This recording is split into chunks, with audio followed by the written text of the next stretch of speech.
Good evening, everybody. Welcome back to another installment of Scott Selections here on Wednesday, April 3rd. I know it's really early, but I have a lot of class tomorrow. I know that there are a lot of baseball games that are going on early tomorrow afternoon, so I thought I should make a video tonight just so I can cover all the early games as well as preview what I have in store for play of the day.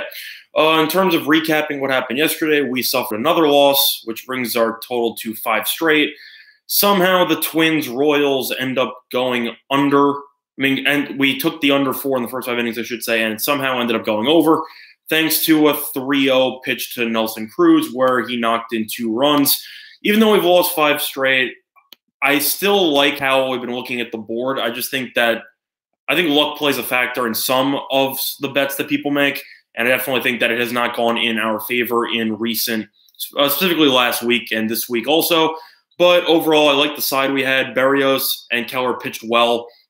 Just so happened that they ended up scoring 4 runs combined in the last 2 innings for the first 5 to bring that total over 5, to 5, I should say, as we ended up losing that total. But so far, it seems like baseball has not exactly been working out for play of the day. So we decided to go back to our bread and butter with college basketball for the selection this Wednesday. But first, we will be recapping what happened yesterday. And as I mentioned that, as our baseball picks for play of the day in particular have struggled as of late, college basketball continues to be profitable for us on those leans as we ended up almost sweeping the board in college basketball for April 2nd. I said before the tournament I thought Lipscomb would win the NIT. They're currently in the championship game after beating Wichita State 71-64 in Madison Square Garden. Moving on, we have Marshall and Hampton. In terms of this game, I did recommend a small play on Marshall, which ended up losing. For Texas Southern and Green Bay, we did recommend Texas Southern plus the points as they lost in overtime. And for TCU Texas, we recommended Texas as well as the under in this game.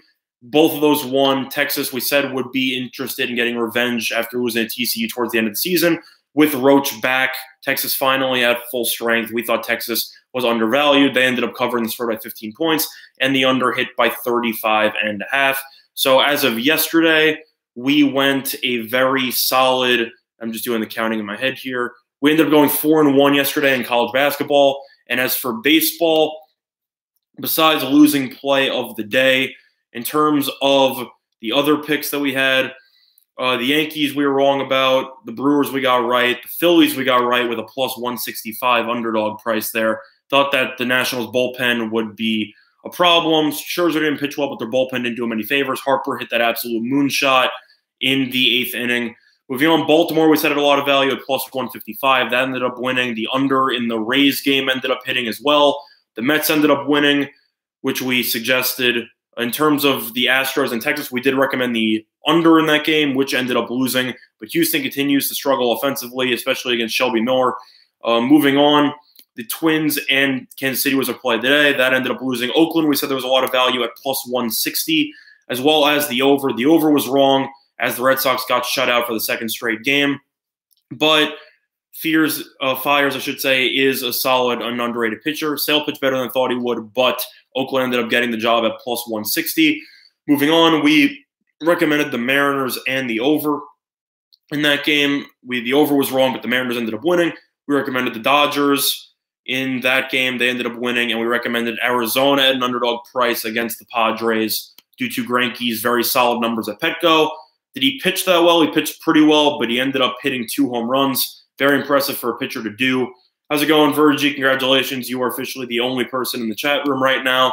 So it's nice to have you randomly awake at roughly 2 or 3 in the morning to join me for this late night edition of Scott Selections. But overall yesterday, solid job on baseball, solid job on college basketball. It just seems like whatever pick we pick for play of the day has been losing in the last week or so. We are still up approximately 3 units, give or take, but we were definitely up a lot more going into last week, and we will look to try to bounce back with another win in this game. But before we do that, we'll recap the early baseball games, which should be kicking off at roughly 12:30 Eastern time. So you have the Brewers versus Cincinnati with Castillo against Peralta. I actually like the Reds in this one to get it done at a minus 120. Money's coming on the Reds. I don't trust Peralta. And even though the Brewers have won the first 2 games of the series, Cincinnati's actually had to fight back from some deficits and ended up losing by roughly 1 run in both games. So Cincinnati's definitely shown a lot of fight. Castillo's definitely the better pitcher. Do I think that there will be a decent amount of runs? There should be, but Castillo's actually underrated. He's the best pitcher, in my opinion, on the entire Red staff, and I think he will perform well in this game. We recommend the Reds on that one. Moving on, you have the Phillies versus the Nationals. We have to recommend the Phillies here. You have Anibal Sanchez versus Aaron Nola. Nola was a Cy Young candidate for the majority of last season before losing to DeGrom, but he is still a tremendous pitcher.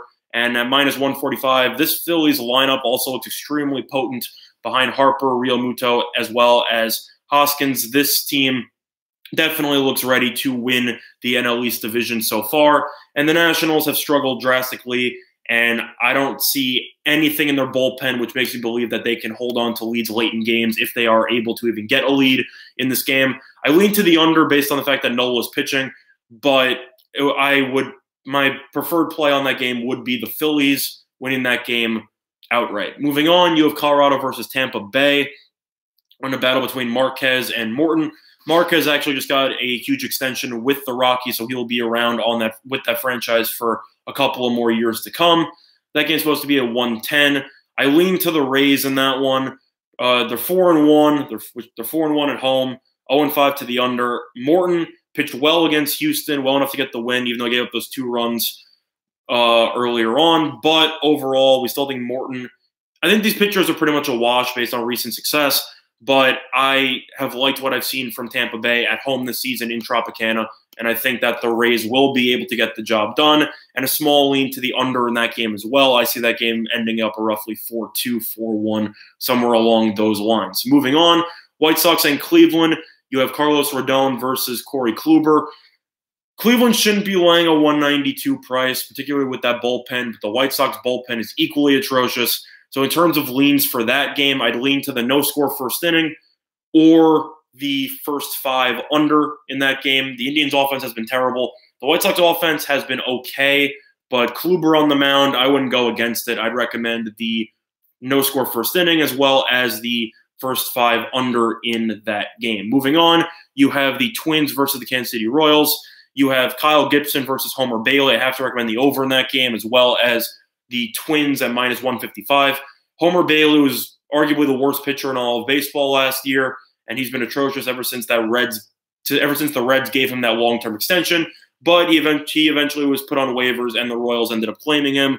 Kyle Gibson has been hit or miss, but he was decent last year, and he has a lot of history against these Royals batters, so I would not be surprised if he pitches relatively well in this game. But I don't trust Homer Bailey at all, and I'd recommend the over 9 as well as the Twins winning this game outright. Moving on, you have the Diamondbacks versus the Padres. Padres are currently at minus 135. I would lean to the Diamondbacks again, money line at plus 115. Diamondbacks won this matchup yesterday, and I don't think the Padres should be this big of a favorite against the Diamondbacks. Diamondbacks have looked decent. It wasn't their fault they got matched up against the Dodgers in the first series of the season, while the Padres definitely look a little bit overrated since they got to play the Giants in the first series, which made their pitching look a lot better than it actually is. Padres pitchers are very volatile because they're using a bunch of young pitchers, while Robbie Ray has been a well-known commodity in the National League for several years. I would lean to the Diamondbacks getting the job done in that one at a small underdog price. Moving on, you have the Yankees and the Twins. You have Boyd versus Loizaga. The Tigers got the win yesterday at 3-1 with a double by Stewart against Chapman in the 9th inning. But overall, Loizaga's looked pretty good in the pros before getting injured last year. Boyd struggled in his first start, but he has some potential. In terms of the total, I think 9.5 is too high. I would lean to the under in that game based on the Tigers' very inconsistent or below average hitting, while the Yankees are dealing with a plethora of injuries to players like Stanton and Gregorius and Andujar. This lineup isn't at full strength by any means, and I definitely think that 9.5 is too high of a total. Tigers are 0-5 in terms of the over. They're 5-0 to the under, so I would lean to the under 9.5 in that game. Moving on, you have Baltimore versus Toronto with Shoemaker as well against Nate Carnes. Orioles are currently 3-1. I don't really like their odds of getting the sweep here. I would lean to Toronto, but I don't trust laying 161 with Shoemaker. So I would lean to the under 8.5 in this game based on the fact that both lineups are not that great. Final score yesterday only told about 4 runs, give or take. Shoemaker looked good in his first start. Carnes was okay, not great.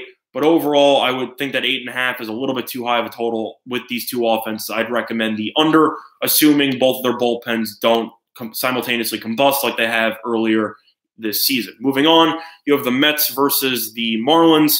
Mets are at -240 with DeGrom, and Richards is a +190. Total right now is at 6.5 in most spots. I can't argue with it. DeGrom's the defending Cy Young champion. Richards looked great against Colorado in his first start. In terms of this game, I'd lean to no score in the first inning. I'd also lean to the under in the first 5, or the Marlins team total under in the first 5. I don't see them scoring more than 1 run against DeGrom through 5. So my main play would be Marlins under in the first 5 as a team total. I think that DeGrom will shut down this Marlins offense, as the Mets will look to will look to continue showcasing their talent and their improved lineup, as they've only lost 1 game so far this season. Moving on, you have Mikolas versus Taillon in the Pirates and Cardinals game. I lean to the Pirates at -114. I'm still a huge Taillon guy. I think he's a tremendous pitcher, and I think that he hasn't gotten the recognition that he deserves with that franchise. Mikolas is good, but he struggled against the Brewers in his first start. I'd recommend the Pirates winning that game. And the total at 7.5, I'd lean to the over because of the bullpens, but more of a play on the side in that one. Moving on, you have the Braves versus the Cubs with Teheran versus Lester. I lean to Atlanta in that game. Until Chicago shows me that they have some semblance of a bullpen, I will not back them anytime soon. Lester's a solid pitcher, but the Braves are a lot better at home. And Teheran is 9-1 in his last 10 starts against the Cubs. And I think that he will pitch well in this one. I lean to the Braves. Money's already come in on the Braves. I lean to the Braves at a small money line spot. Moving on, you have the Astros versus the Rangers with Minor versus Cole. I lean to the Astros in this one at -190, but the total's a bit too high, so I would lean towards the Astros full game run line. Something's got to give for the Astros. They can't score any runs. At some point, they got to piece it together. Minor's a very big strikeout pitcher, but since he's constantly aiming for strikeouts, he is victim to missing his spots. And I think Cole will do a good job limiting this Texas lineup. I lean to Houston -1.5 in that game. Moving on, you have the Red Sox versus Oakland. Red Sox are currently laying 143 against Estrada, as the A's are +132. Eovaldi versus Estrada. Eovaldi struggled in his first game. Red Sox haven't scored in 2 games. I lean to the under 9 in that game. Red Sox offense has looked lost in Oakland, and Eovaldi's a solid pitcher. I wouldn't be surprised to see this game end up somewhere in the realm of 5-2, 4-3, somewhere along those lines. So I like the under 9 in that game. Moving on, Giants versus the Dodgers. Dodgers are currently -205 favorites with Stripling against Holland. I lean to the over in that game at 7.5. I'd lean to the Dodgers run line because I don't trust Holland at all. But the Dodgers are 4-1 to the over this season, and I would lean to, actually they're 5-1 to the over, I should say. I would lean to the Dodgers, as I think that they will score at least 5+ against Holland and the Giants, and I think this game will go over the total. But now for our play of the day, since baseball has not really gone our way in recent days and plays of the day, and college basketball is my bread and butter, we are going to be looking at the only college basketball game on tomorrow, which will be between DePaul and South Florida in the second game of the championship series in the CBI. If you're not familiar with how that works, that is a 3-game series for the championship where the lower seed gets the first game at home, and then the better seed gets the second game at home, as well as the third game at home. So DePaul will be getting the second game and the third game at home if it ends up going to a game 3. South Florida won the first game at home, 63-61. But South Florida is significantly better at home than they are on the road. South Florida is 4-6 on the road this season in their 23-13 record. South Florida is a very defensive team, but they almost blew the game against DePaul. And it is important to mention that South Florida is very accustomed to staying at home. They haven't played a road game since March 4th, which is about a month ago. And their last game that was away from home was in their conference tournament where they lost to UConn on a neutral. this team is significantly worse on the road. DePaul's a lot better at home. They haven't been a great point spread covering team in the CBI, but I think DePaul in front of the home crowd in an elimination game will be able to cover this 5.5. The total was originally at 4.5 or 5. Tons of money have come in on DePaul. It's currently available at -6 in some spots, but it's primarily -5.5. At Heritage, it's at -5.5, so that's the line we are going to give. I would suggest taking this now, as the line will probably close at 6 or 6.5. And even in the look-ahead spots, DePaul is favored in the third game of the series at -4.5. So people think that DePaul is the better team. I think they're the better team. They played in the better conference as well. And DePaul itself, I'm impressed by the way they rallied. Just some trends to support why we like DePaul in this game. The favorite is 7-1 ATS in the last 8 meetings between these teams. But honestly, that trend isn't that relevant. If you look at all the recent trends, a lot of trends support South Florida because these teams used to play in the same conference. If you ignore game 1 of the series, these teams did not play since 2013.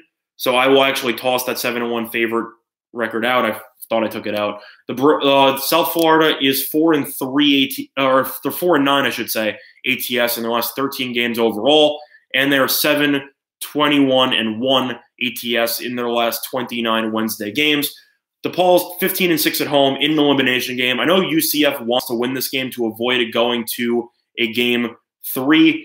Well, if you're talking about the shirt says it's all good in the hood, and that's Mr. Rogers. So hopefully he'll help bring us some good karma as we look to, get back to our winning ways, as we are currently 13-9-1 for plus 2.7 units. But back to DePaul in this game. The main stat that we're going to be looking at is free throw shooting. South Florida is shooting 64.2% from the foul line, which is 336th in the country, while DePaul is shooting 72.9% from the foul line, which ranks 99th in the country. So if this game's close, South Florida won't be able to hit free throws. DePaul will be able to, and that actually played a huge factor in the first game of the series, which is why DePaul was able to come back.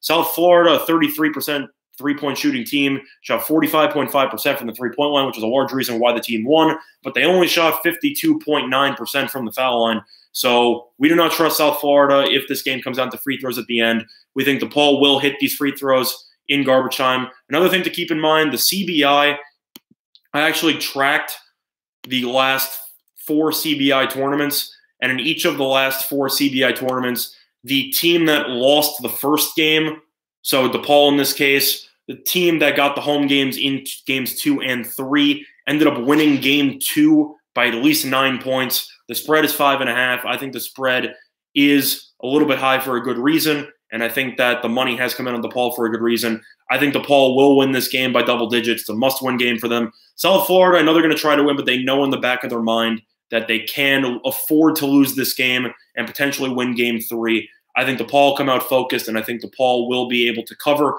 this 5.5. But that's going to do it for this installment of Scott Selections here on April 3rd. And I hope that all of you have success with your bets on this Wednesday. Have a good day, everybody.